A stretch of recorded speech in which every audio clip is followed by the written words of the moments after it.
My mom's birthday dinner, my niece tugged at my watch and said, "Grandpa says it's fake." Then she dropped it into her drink while they roared. That night, I ended the $1,500 monthly transfer for their SUV. And then panic started. My name's Rashida. I'm from Tempe, Arizona. And 3 nights ago at my mom's birthday dinner, my niece dropped my Rolex into her Sprite, while my entire family laughed like it was a party trick. That was the exact second I decided they'd get nothing more from me. For years, I've been the go-to, the one who always said, "Sure, of course, no problem." It started small. Birthday cakes, baby showers, a couple of loan payments here and there. But like anything unchecked, it grew into something bloated and entitled. Somewhere along the way, my generosity turned into an expectation, and the second I showed the slightest boundary, I was either guilt-tripped or laughed at. The dinner was supposed to be simple, just close family, a few drinks, steaks, and a cake I ordered from her favorite bakery across town. I even put together a photo slideshow for my mom, digitizing old pictures, some of which I had to pull from storage and pay to have restored. I didn't mind. I thought it would mean something. They all showed up, dressed nice, especially Ryan and Tiffany, my brother and his wife. Their daughter, Ellie, ran around the table like she owned the place. She's 6, loud, spoiled, and already speaks too. Waiters like they're below her. We had just finished the main course. I was sipping wine and looking at my mom's face while a photo of her from 1985 flashed on the screen behind her. I was actually proud of how well everything came together. And then Ellie came to my side of the table. She tugged on my arm and stared at my wrist. I looked down, thinking she wanted to see the watch. I leaned in a little so she could look closer, but then she said, "Grandpa says this is fake." And before I could say anything back, she dropped it straight into her Sprite. There was this moment of quiet, maybe 1 full second. Then it erupted full-on laughter, like someone had just told the best joke of the night. Ryan was cackling. Tiffany covered her mouth, shaking with laughter. Even my mom had this look on her face, like she was trying not to smile. My dad didn't even pretend. I looked at them, all of them. No one was saying a word to Ellie. No one was telling her she was out of line, that it was wrong that you don't destroy someone's property because of something your grandfather muttered in passing. But I said nothing. I took the watch out myself, sticky and dripping. I wrapped it in a napkin and smiled like everything was fine. But it wasn't. That watch wasn't even about the money. I bought it for myself after I closed the biggest deal of my career, a 3-year account that landed me a 6-figure bonus. It was a milestone, and my father, who'd never even congratulated me for it, had apparently decided behind my back that it must be fake, and my niece paired it with pride. I finished dinner, paid the bill, tipped heavily, hugged my mom, drove home, and that night, without anger or even emotion, I opened my banking app and turned off every automatic payment they'd gotten used to. The $1,500 transfer for their SUV lease gone. The extra $400 a month I sent mom for her groceries and utilities gone. The shared cell plan they pretended not to know I paid for gone. hence the Netflix, Hulu, and Disney Plus accounts that magically ended up on all their TVs, logged out and locked. They'd had a good run. By 7:42 a.m., Tiffany called. I didn't answer. She left a voicemail about how something was wrong with the car payment. By 8, Ryan was texting me. By 9 o'clock, Dad called, then texted when I didn't pick up. I made coffee, ate breakfast, went on with my day. By lunch, the panic had already started, and I hadn't even begun. By the second morning, the tone had changed. The first calls were confused, then came the guilt. Trips. By the 48-hour mark, they were pissed. Tiffany left a 5-nut. Voicemail at 6:58 a.m. I didn't even listen to the whole thing. The first line was, "I'm just trying to understand. What the hell you think you're doing?" The second was something about Ellie. The rest got deleted. At 8:14, Ryan sent a message that started with, "Not cool. Beck."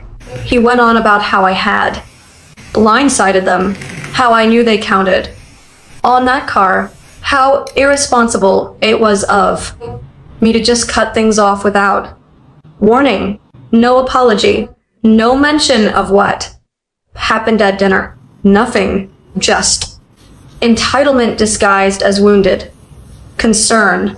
The best part, they still hadn't acknowledged what Ellie did. Not once. Not a single, "Hey, that wasn't okay. We're sorry." Nothing. They weren't sorry. They were scrambling. I gave them nothing. What they didn't realize was that I had spent the entire night after dinner going through everything I had paid for, everything I was attached to, everything they had quietly expected of me. I wasn't just their walking checkbook. I was their backup plan, their emergency fund, their plan B. They forgot that the SUV lease was under my name.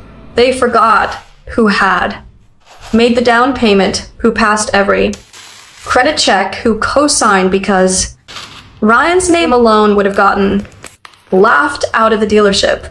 They thought they had me trapped with guilt and tradition. I just never told them I kept every receipt. So I made one call, just one.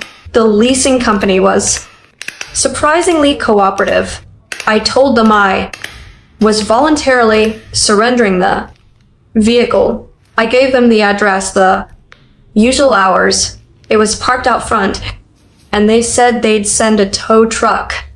Within 5 business days, I signed a digital form while sipping my coffee.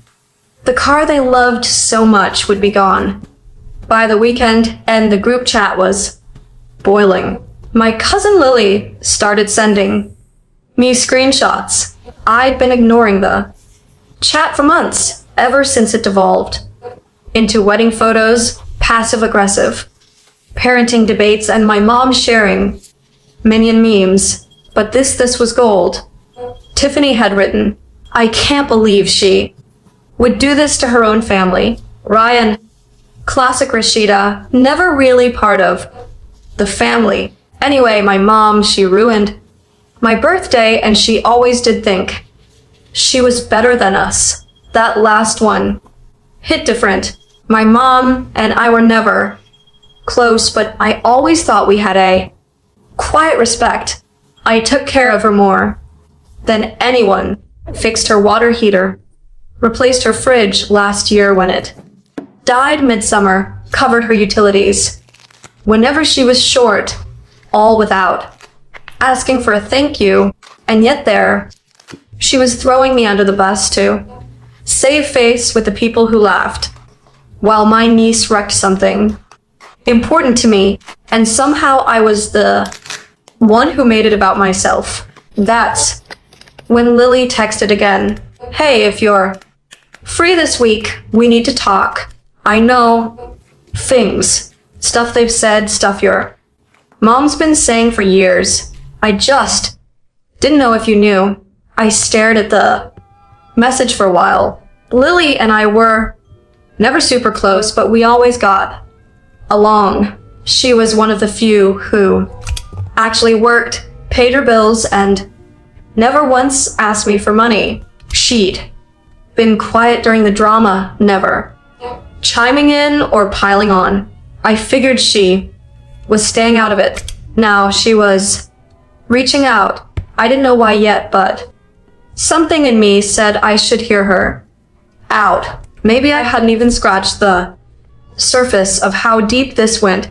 Lily chose this little cafe on Southern and Mill, the kind of place that plays soft jazz and pretends to care about latte art. I hadn't seen her in a long time. Not since our cousin's baby shower, but she hugged me like we'd never missed a beat. She didn't order anything. I barely touched my coffee. She got straight to it. I don't think you know how they talk about you when you're not around. I didn't say anything. I just looked at her. She took a breath. They don't call you by your name. They call you the faucet. I blinked, because when they want something, they turn you on. And when they've gotten enough, they turn you off. They think it's funny. Apparently, the nickname had been floating around for years. It started after I helped Ryan out with that second round of credit card debt. The one he pretended was medical, but turned out to be a failed crypto investment. I remembered that Thanksgiving. I remembered the forced smiles. I remembered how they toasted to family, loyalty, while I covered the dinner bill. Lily went on.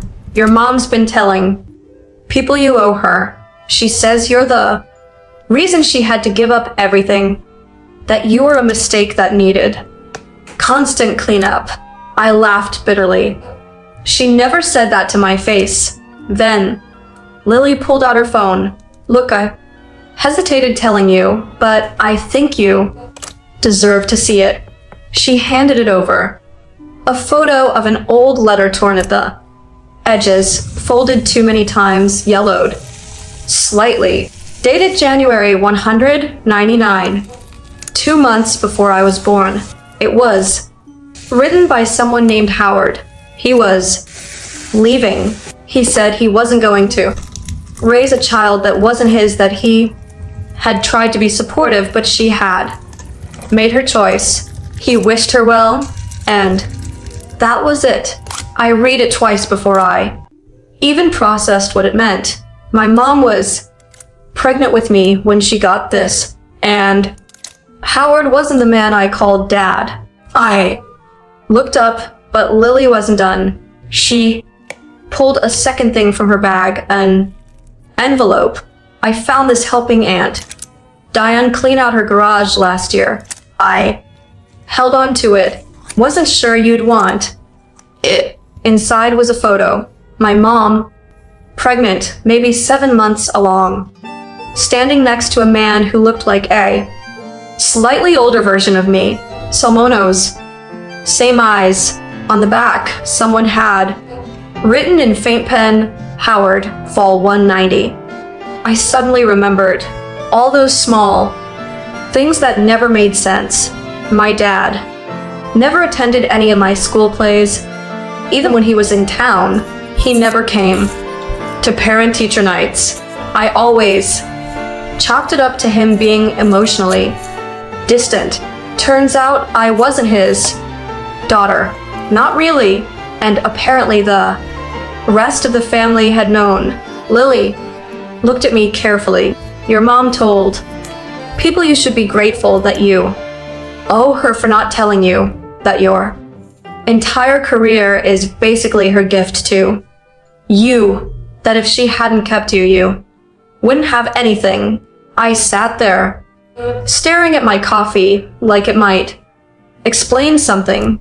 All those years of paying for their lives, the SUV, the Groceries, the tuition, the vacations, the phone bills, the emergencies, the birthdays, the holidays, all of it. And the entire time I was just the faucet, an outsider who bought her place at the table. Lily was still talking. Ryan said something last year. I remember it now. He said, "You are lucky they even let you be involved. That mom only kept you around because you are useful." He laughed when he said it, but no one disagreed.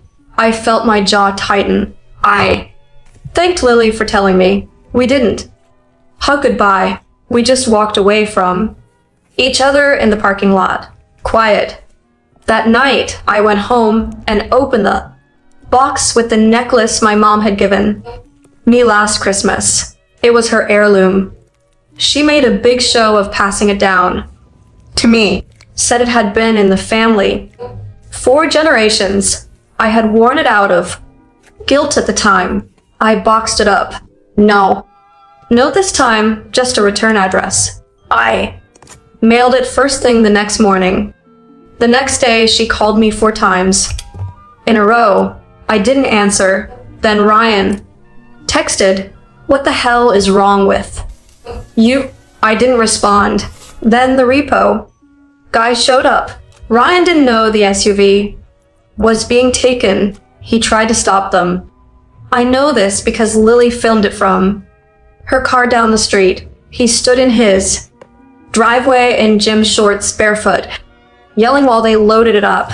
Tiffany came out crying. The neighbors watched from their porches. Lily sent me the video with a 2-word caption, Phase 1.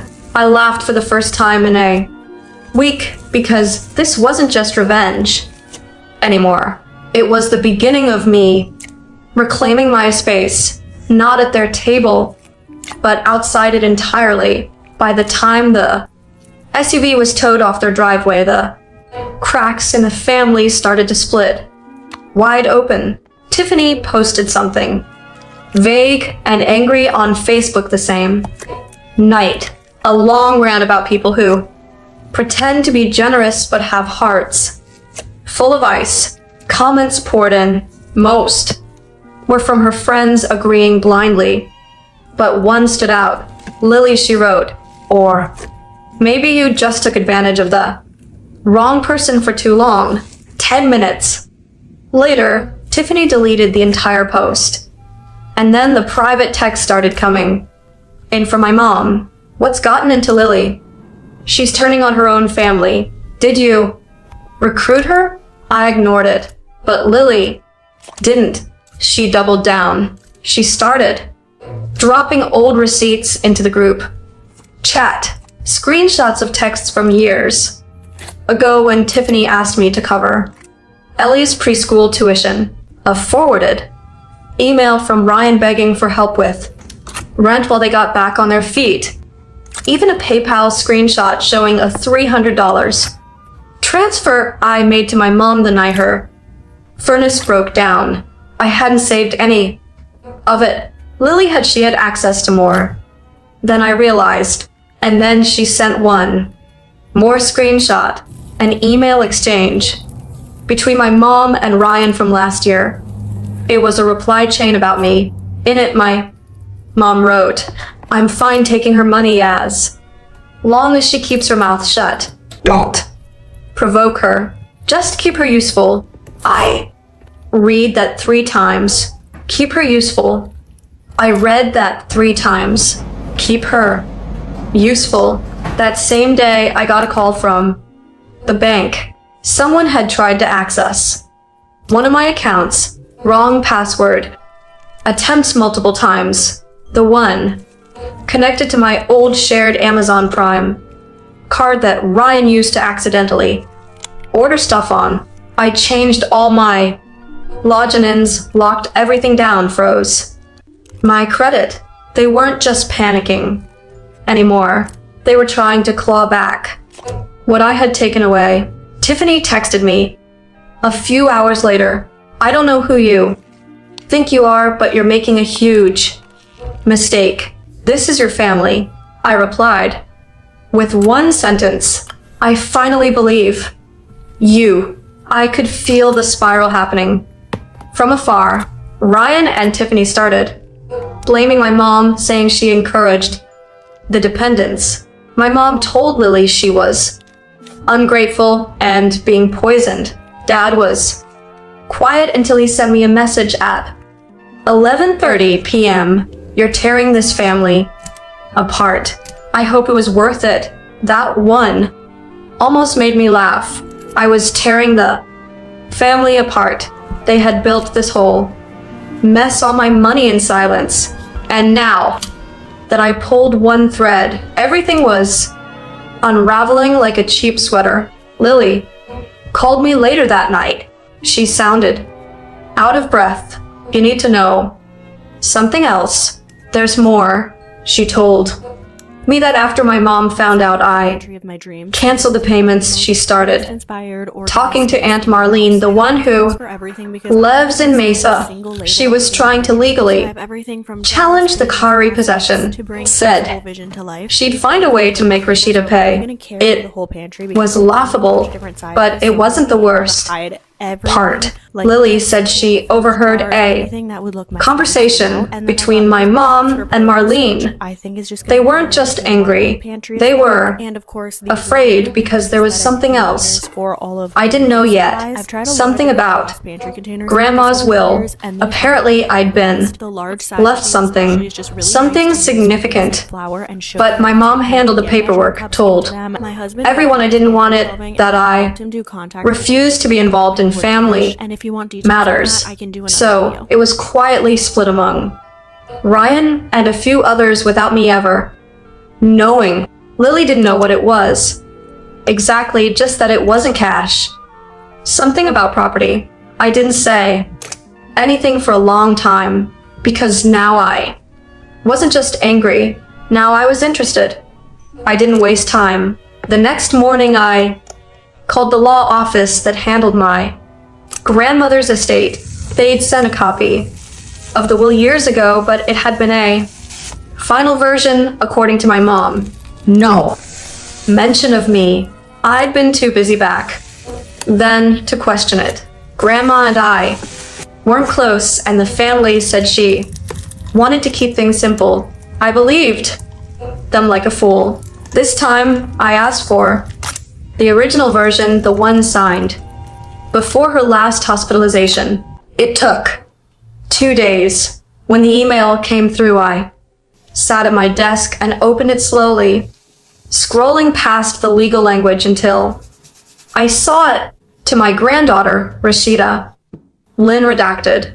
I leave the parcel of land located in Pack, Arizona, along with the cabin built there in 1978. She spent summers there with me, and I hope she finds peace in it when she needs to. I stopped breathing for a second. That cabin, I remembered bits of it, fuzzy. Memories from when I was maybe 9 or 10. Grandma used to take me there before she got sick. After that, the trip stopped. The land had been hers forever. I knew that much, but I never heard another word about it after she died. No mention at the funeral, no paperwork, not even a passing comment.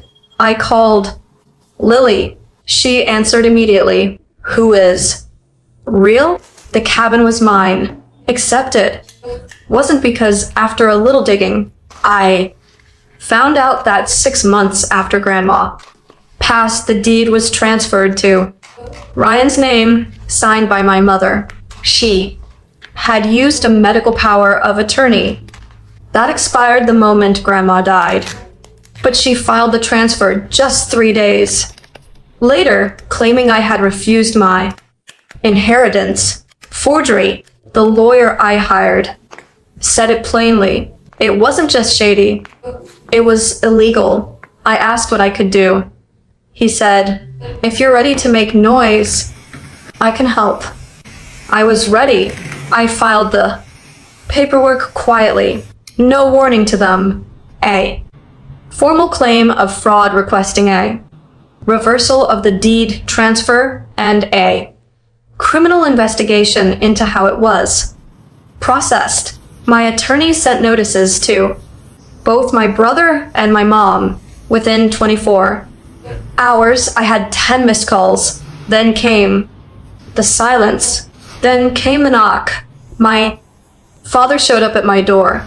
This time, not with anger, but with panic. He didn't come in. He stood on the porch.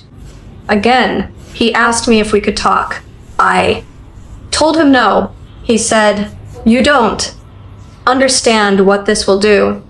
I said, "You should have thought of that when you gave away what was mine." Then I closed the door again later that night. Ryan messaged me for the first time since the SUV was taken. No insults? No. Threats just this. We didn't think you'd actually fight back. And that was the moment I knew they weren't scared of losing the money. They were scared of losing control. The next day, Lily sent me a voice memo. It was from a group call she was added to accidentally. My mom, Marlene, and Tiffany, they didn't know she was there yet. You don't get it. My mom said, if Rashida takes the cabin, it'll validate everything. The car, the money, the way we treated her. We can't let that happen, Tiffany replied. So what do we do? And my mom said, we make her the villain. But it was too late, because this time I was the one holding the evidence, the documents, the recordings, the receipts, and for the first time in my entire life, they were the ones who had to wonder what I was going to do next. The first update. 2 months passed. Quiet ones. No more calls, no texts, no sudden visits. The group chat hadn't pinged once. The silence was almost theatrical, like they were all holding their breath, waiting for the next move. Meanwhile, the cabin. Impact was mine again.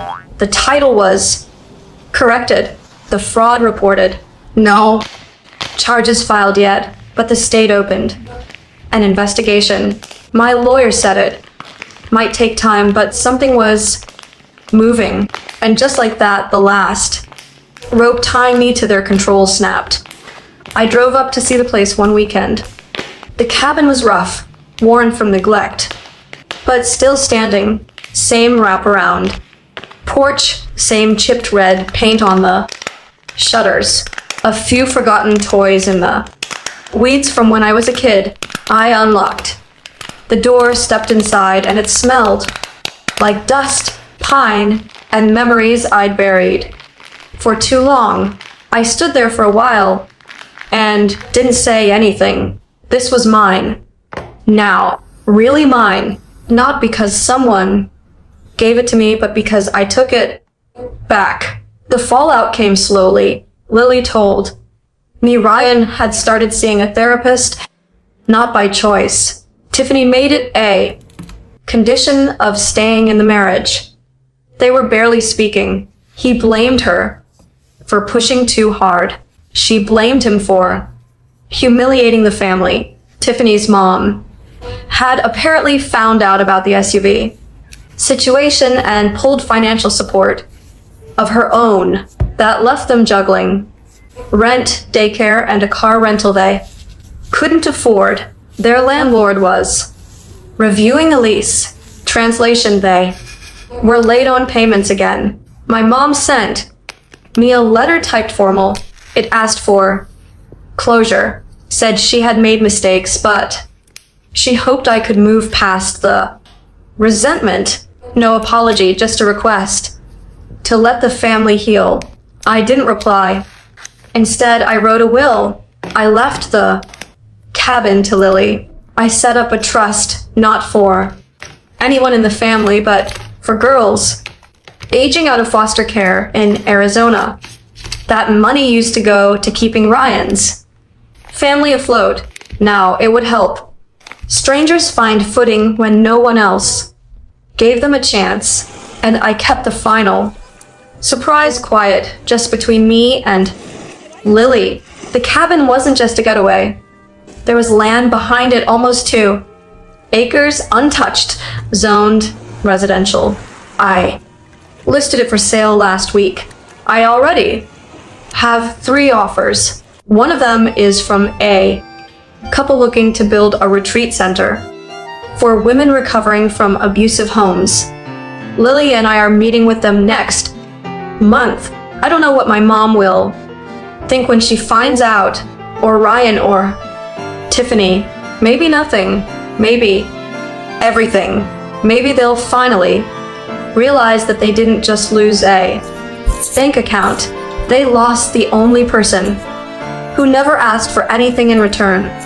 They thought they could break me, then blame me for the mess. Now, they don't even know how to speak my name. And honestly, that's better than any apology. The final update. It's been 6 months since I shut them out. The sky is different up in Pack this time of year. The mornings are cool, the trees almost violently orange, and the light coming through the cabin windows doesn't feel like it's punishing me anymore. Eva started sleeping in again, not because I'm lazy, but because there's finally no one to jump up for, no fire to put out, no crisis manufactured by someone who never really cared about me in the first place. The retreat center on the back lot broke ground last week. They're calling it Marigold House after the wild marigolds that grow near the edge of the property line. I helped them clear brush. One Saturday, just for the hell of it, I came home with dirt under my nails and a sunburn on my neck, and I've never felt more grounded. That land was stolen from me once. Now it's something new, something better than a family keepsake. It'll be a shelter, a place for women with nowhere left to go. I told the couple building it that I didn't need credit or recognition. I just asked that there be a bench in the garden. No. Black, just a bench. They agreed. Down. In Tempe, things are quieter than they've ever been. Ryan tried one more time. He sent an email with the subject line bridge. The message itself was short. Something like, I know we've had our issues, but I'd love to find a way back. He also mentioned that he and Tiffany had moved in with her cousin, and Chandler said they were working through things. Said he was humbled. Said a lot. Really? I didn't reply. A week later, he tried sending a Venmo request for $100, labeled just gas. I didn't block him. I just let it expire. Tiffany hasn't made a single move toward me. Not a call, not a massage. But Lily saw her posting on Instagram about toxic relatives and cutting off energy vampires. She also started selling those cheap pyramid scheme face masks. Her page is full of grainy selfies and captions like healing vibes only. My mom has gone completely silent. Not a text, not a letter, not even one of those emails with passive aggressive subject lines like thinking of you, followed by paragraphs of shame and martyrdom. Nothing. I think she finally understood. There's no going back. The will was corrected. The cabins mine. The retreat lot is sold. And the check cleared. Every account is locked. Every payment untangled. I cleaned up the mess they left in my name and quietly deleted all of them from the emergency contacts list they were never qualified to be on in the first place. The funny thing is, people always warn you that when you cut off toxic family, you'll feel lonely. I've never felt lighter. I joined a book club. I started therapy. I finally upgraded my car after driving the same one for a decade because I was budgeting for other people's emergencies. I bought a full dining table, not a folding one, and I host dinners now just for friends. People who don't drain me, people who've never asked me for a dime, but would show up in the middle of the night if I called. Lily is one of them. She comes by every few weeks with wine and gossip. Last time she brought a little gag gift, a novelty kitchen faucet that makes a pouring sound when you press the handle. We merely cried laughing. I keep it on my windowsill. It doesn't mock me. It reminds me the faucet's off for good. No more silent bankrolling. No more pretending bad behavior is love. No more earning a seat at a table built on guilt and silence. Now I build my own table, and the people who sit at it, they bring something with them besides their appetite, respect, honesty, gratitude. The family I was born into tried to shrink me down to what I gave them. Now, I'm so far outside their orbit, they can't even picture what I'm doing unless someone tells them. And the truth is, they're afraid now, not of me hurting them, but of me never looking back. They should be, because this isn't a story of someone who got petty. It's the story of someone who finally got free and stayed that